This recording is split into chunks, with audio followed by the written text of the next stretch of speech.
Selamat berjumpa kembali di channel YouTube PT Dimarjaya Indonesia. Kalau setelah beberapa episode yang lalu kita membahas algoritma asimetrik yaitu RSA, algoritma RSA, sekarang kita akan membahas algoritma asimetrik yang lain yaitu algoritma DSA, Digital Signature Algoritma.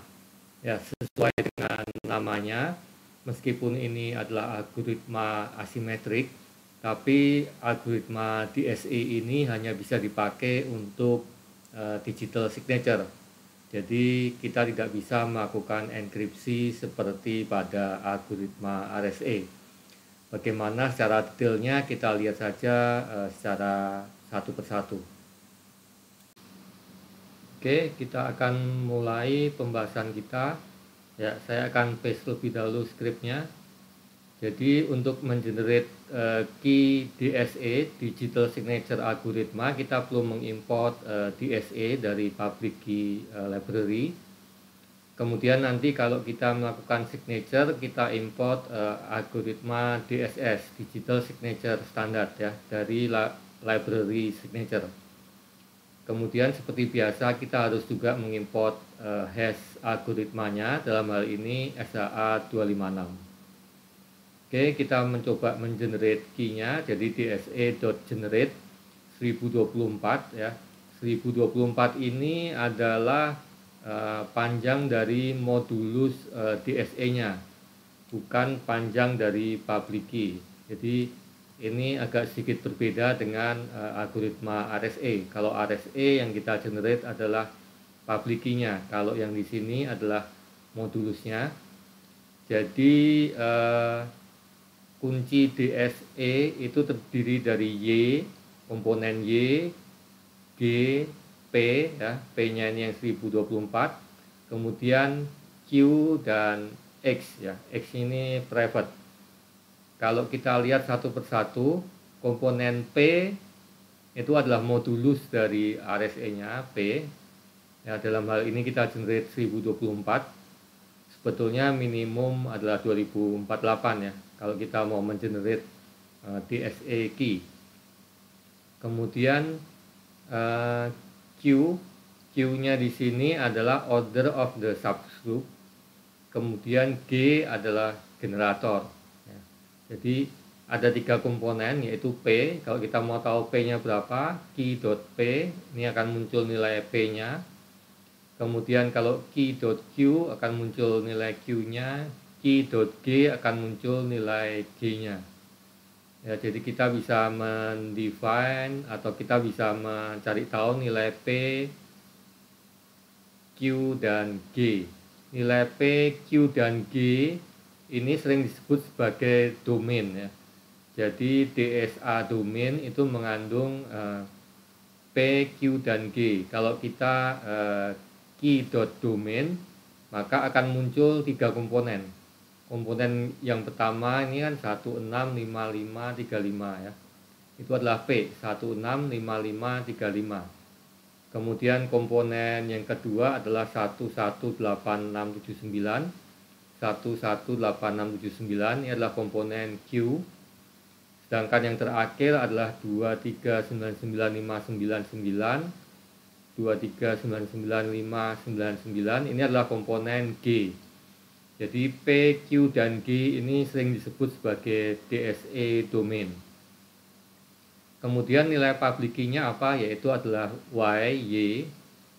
Ya, kalau key.Y kita akan mendapatkan nilai public key-nya. Dan kita bisa mengeluarkan domainnya, kemudian kita juga bisa mengeluarkan public key-nya. Kalau kita key.public key, maka akan muncul selain komponen Y adalah domainnya juga, yaitu G, P, dan Q. Sedangkan key private-nya tersendiri, ya, key.X ini adalah key private. Jadi kita bisa mengetahui sebetulnya kalau kita mengenerate key DSA, komponen apa saja yang kita generate, kemudian kita mengetahui juga penyebutan dari masing-masing komponen. Ya, seperti juga key RSA, maka key DSE juga kita bisa ekspor. Ya, key-nya tidak bisa kita langsung simpan, tapi kita harus ekspor terlebih dahulu. Jadi kita bisa ekspor dalam format seperti RSA juga, yaitu format DER. Akan muncul ini adalah heksadesimal, baik itu public key-nya maupun key secara keseluruhannya ya. Key-nya kita bisa ekspor dalam format DER, public key-nya juga bisa kita ekspor dalam format DER. Kemudian selain format DER, kita juga bisa mengekspor dalam format PEM tentu saja ya. Oke, ini ada cara yang lain. Jadi kita bisa ekspor public key dalam format, ini bukan dalam format PEM, tapi kita mendekode dalam bentuk ASCII ya. Jadi ini key public key-nya kita pisahkan, public key saja kita ekspor, kemudian kita decode dalam ASCII. Kalau ini kita ekspor, kita decode dalam DER. By default kalau kita tidak menyebutkan formatnya, maka itu adalah format PEM. Jadi yang ini adalah format PEM, kita decode dalam ASCII supaya apa, yang slash n atau enternya tidak muncul di sini, tapi memang akan ditampilkan pada baris di bawahnya. Kenapa kita harus decode ASCII? Ya, ini adalah kalau kita ekspor key public key dan juga key dari DSE dalam format PEM di-encode dengan ASCII. Kemudian seperti juga waktu kita mengekspor RSA, maka di sini kita bisa mengekspor juga dalam bentuk format PKCS1 atau 8. Ini semuanya adalah PKCS1. Hasil keluarannya bisa kita paste ke website yang saya sudah pernah singgung, dan kita akan mengetahui bagian-bagiannya. Tapi kita tidak akan lakukan kali ini. Jadi sekarang kita akan mencoba mengekspor dalam bentuk format PKCS8. Ya, ini kalau kita memformat dalam PEM PKCS8 di decode dengan ASCII akan muncul seperti ini. Ini ada bagian dari ini yang saya coba adalah cuman private key. Jadi kalau kita mengekspor private key-nya maka hasilnya seperti ini. Ini masih clear, artinya tidak terencrypt, hanya di encoding dalam format base 64 ya. Sedangkan kalau kita mau memprotect private key-nya, maka kita harus tentukan passphrase. Kebetulan kali ini passphrase-nya sama dengan pass. Nah, ini munculnya begin encrypted private key. Kalau di sini begin private key saja. Kalau seperti ini begin private key dan end private key, artinya key-nya masih clear. Tapi kalau sudah seperti ini ada begin encrypted private key, maka ini adalah encrypted. Ya, sampai ke end encrypted private key. Nah, sebetulnya cara memproteksi dari key yang di encrypt tadi, kita bisa tentukan pilihan mode proteksinya. Jadi kita bisa pilih seperti ini. Protectionnya dalam bentuk apa? Ini ada formatnya, misalnya PBKDF2 with hashmark SHA1 dan IS256 misalnya. Kalau yang di bawah ini diprotek dengan script NIS256 CBC ya. Jadi protectionnya kita bisa pilih. Jadi beda protection ini biasanya ditentukan oleh bagaimana membuat key dari passphrase yang kita masukkan ya. Jadi algoritma protectionnya akan menderive key. Nah, cara menderive-nya ditentukan oleh algoritma protection di sini. Jadi passphrase pass akan diderive menjadi suatu key, nanti dipakai untuk enkripsi. Dalam hal ini enkripsinya AES256 CBC, ini juga AES256 CBC. Nah, sebetulnya dalam Cryptodome ada banyak pilihan untuk melakukan proteksi.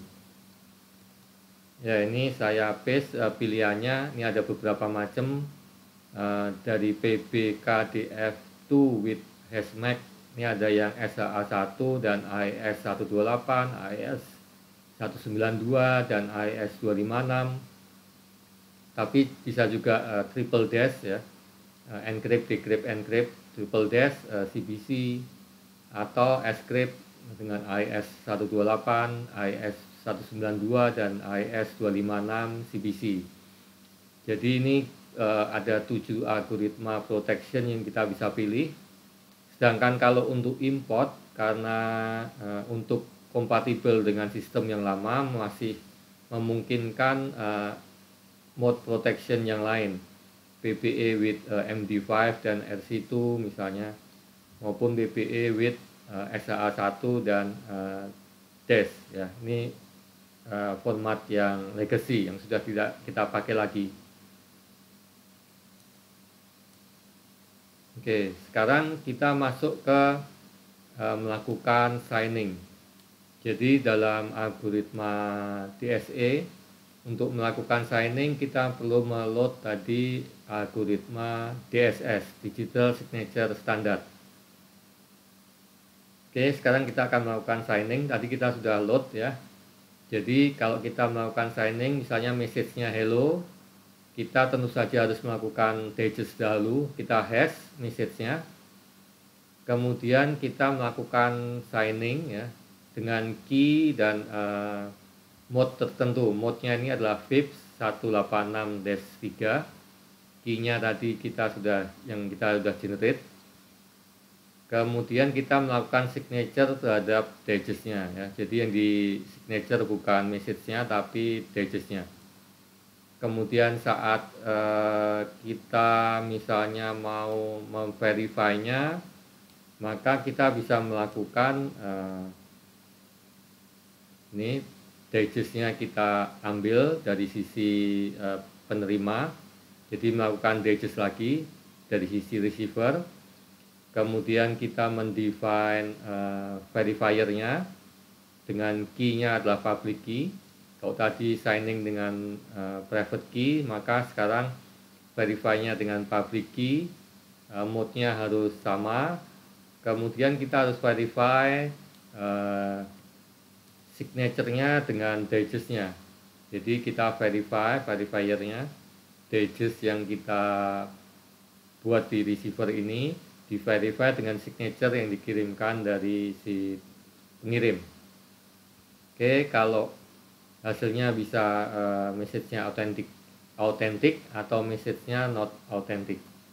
Ya, dalam hal ini message-nya is authentic, artinya message yang kita terima signature-nya benar, artinya tidak dirubah.